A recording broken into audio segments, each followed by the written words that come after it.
This is News Always On. Facebook CEO Mark Zuckerberg continued answering questions from Congress members on the second day of a hearing prompted by the Cambridge Analytica information leak. He repeated his belief that new artificial intelligence tools will help police the site. Representative Pete Olson questioned Mr. Zuckerberg over Facebook's staffing to protect its users, pointing out that, quote, half of Facebook's employees are dedicated to security practices, yet problems around data security still arise. People that we can hire will be enough to review all of the content.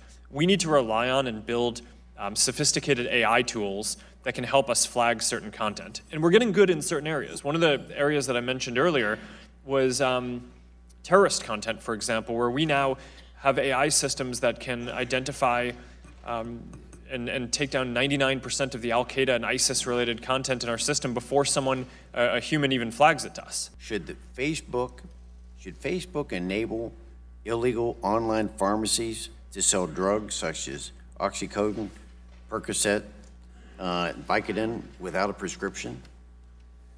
Congressman, I believe that's against our policies. Yes or no? Do you think you should be able to do that? No, of course not.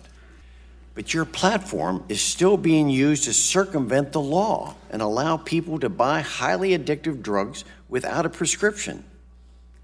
You know, with all due respect, Facebook is actually enabling an illegal activity, and in so doing, you are hurting people. Would you agree with that statement? Congressman, I think that there are a number of areas of content that we need to do a better job policing on our service. Does Facebook have the ability to detect when a foreign entity is attempting to buy a political ad? And is that process automated? Do you have procedures in place to inform key government players when a foreign entity is attempting to buy a political ad or when it might be taking other steps to interfere in an election? Congressman, yes, this is an extremely important area. After we were slow to identify the Russian information operations in 2016, this has become a top priority for our company to prevent that from ever happening again. So we're doing a number of things that I'm happy to talk about or follow up with afterwards around deploying new AI tools that can proactively catch fake accounts that Russia or others might create to spread misinformation. And one thing that I'll end on here, just because I know we're running low on time, is since the 2016 election, there have been a number of significant elections, including the French presidential election, the German election, and last year the US Senate Alabama special election. And the AI tools that we deployed in those elections were able to proactively take down tens of thousands of fake accounts. For all of the benefits that Facebook has provided in building communities and connecting families, I think a devil's bargain has been struck. And in the end, Americans do not like to be manipulated.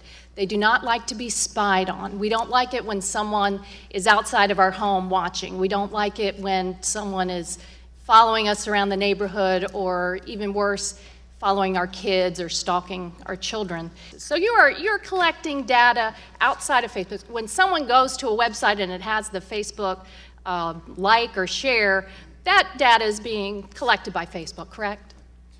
Congresswoman, yes or no? That's right, that we understand in order to show which of your friends. Yeah, so for people that don't even have Facebook, I don't think that the average American really understands that today, something that fundamental.